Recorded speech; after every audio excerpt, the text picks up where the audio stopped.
জামালের টার্গেট, সেই হামজার হেডার, হামজার গোল। ব্রেভ নিউ বাংলাদেশ, সেই বাংলাদেশে হামজার গোল। এবং বাংলাদেশ ফুটবল নিয়ে এখন সর্বোচ্চ আলোচনার মূল বিষয় এখন 10 জুনের বিগ ম্যাচ এশিয়ান কাপের বাছাই পর্বে নিজেদের দ্বিতীয় ম্যাচে বাংলাদেশের প্রতিপক্ষ সিঙ্গাপুর। এই ম্যাচ দিয়ে এবারের এশিয়ান কাপ মিশনে প্রথম হোম ম্যাচ খেলবে হামজা জামালরা। একই সঙ্গে এই ম্যাচের আরও একটি বিশেষত্ব রয়েছে, বাংলাদেশের জার্সিতে অভিষিক্ত হবেন সামিদ সোম। কিন্তু এখন প্রশ্ন হলো সামিদ সোম একাদশে এলে জায়গা হারাবেন কে? চলুন আজকে এই বিষয়টি নিয়ে আলোচনা করা যাক। শুরুতে গত ম্যাচের একাদশের দিকে নজর দেই। 4-2-3-1 ফরমেশনে হামজার সঙ্গে ডাবল পিভট হিসেবে খেলেছেন সোহেল রানা। তাদের সামনে অ্যাটাকিং মিডফিল্ডার হিসেবে খেলেছেন জামাল ভুঁইয়া। ধারণা করা যায় সিঙ্গাপুর ম্যাচেও একই ফরমেশন ব্যবহার করা হবে। তাহলে সামিদ সোম কোন পজিশনে খেলবেন? ভুটানের বিপক্ষে ম্যাচে অ্যাটাকিং মিডফিল্ডে প্রথমার্ধের 45 মিনিট খেলেছেন জামাল ভুঁইয়া। এর মধ্যে জামালের অ্যাটাকিং ইন্টেন্ট ছিল চোখে পড়ার মতো। অনেকটাই সেকেন্ড স্ট্রাইকার রোলে বক্সের ভেতর সরব উপস্থিতি ছিল তার। গোলের দুটি সুযোগও পেয়েছিলেন, একটিতে ঠিকভাবে পাস হতে পারেননি, অন্যটি ব্লক হয়েছে প্রতিপক্ষ ডিফেন্ডারে। অবশ্য হামজার গোলে অ্যাসিস্টটা করেছেন জামাল। দ্বিতীয়ার্ধে তার জায়গায় বদলি নামা মোরসালিন সে তুলনায় কিছুটা হলেও মলিন ছিলেন। একটি ভালো সুযোগ পেলেও সেটি আটকে দিয়েছেন প্রতিপক্ষ গোলকিপার। এখন সামিদকে যদি অ্যাটাকিং মিডফিল্ডে খেলানো হয় তাহলে হয়তো জামাল ভুঁইয়া একাদশের বাইরে চলে যাবেন। বাংলাদেশের প্রেক্ষাপটে সামিদকে অ্যাটাকিং মিডফিল্ডে খেলানোর সম্ভাবনা বেশি, কারণ বাংলাদেশের গোল করতে না পারা যে সমস্যা সেটা সমাধানে সামিদকে ব্যবহার করার প্ল্যান করতে পারেন বাংলাদেশ কোচ। সামিদ অবশ্য নিয়মিত এই পজিশনে খেলে অভ্যস্ত নন।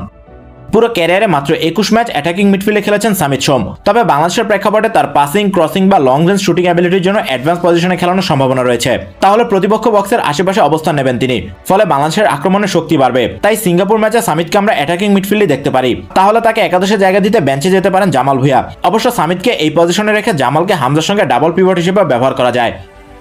এদিকে সামিদকে তার নিয়মিত পজিশন সেন্ট্রাল মিডফিল্ডে খেলালে মাঝমাঠ আরো বেশি কম্প্যাক্ট হবে। সেক্ষেত্রে হামজার সঙ্গে ডাবল পিভট হিসেবে খেলবেন সামিদ সোম। আর এটা হলে জায়গা হারাতে হবে সোহেল রানাকে। গত ম্যাচে গোল করলেও নিজের পজিশনে কিছুটা নড়বড়ে ছিলেন তিনি। বেশ কয়েকবার বল লুজ করে রক্ষণে চাপ বাড়িয়েছেন সোহেল। এছাড়া তার বল হোল্ড করে রাখার প্রবণতা খেলার গতি কমিয়ে দেয়। গেল কয়েক বছর ধরে চেনা ছন্দে নেই অভিজ্ঞ এই মিডফিল্ডার। তাই হামজা সামিদ জুটিকে মাঝমাঠ নিয়ন্ত্রণ করার দায়িত্ব দিলে সোহেলকে জায়গা হারাতে হবে।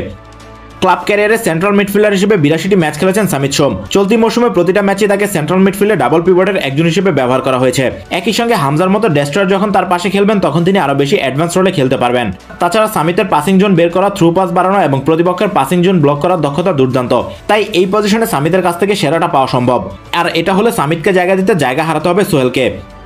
সিঙ্গাপুরের খেলার ধরন অনুযায়ী সামিদ সোমকে হামজার সঙ্গে ডাবল পিভট হিসেবে খেলানোই বেশি যুক্তিযুক্ত, কারণ তারাও মিডফিল্ডে ডমিনেট করে খেলার চেষ্টা করে। তবে বাংলাদেশের আক্রমণ ভাগে শক্তি বাড়াতে সামিদকে অ্যাটাকিং মিডফিল্ডে খেলানোর প্ল্যান থাকতে পারে বাংলাদেশ কোচের। তাই সামিদকে একাদশে জায়গা দিতে জামাল কিংবা সোহেল দুজনের মধ্যে একজনের জায়গা হারানোর সম্ভাবনাই বেশি। আপনাদের মতে সামিদ সোমকে কোন পজিশনে খেলানো উচিত, জামাল ভুঁইয়া নাকি সোহেল রানা? কার জায়গায় একাদশে আসবেন সামিদ? আপনাদের মূল্যবান মতামত জানিয়ে দিন কমেন্টে।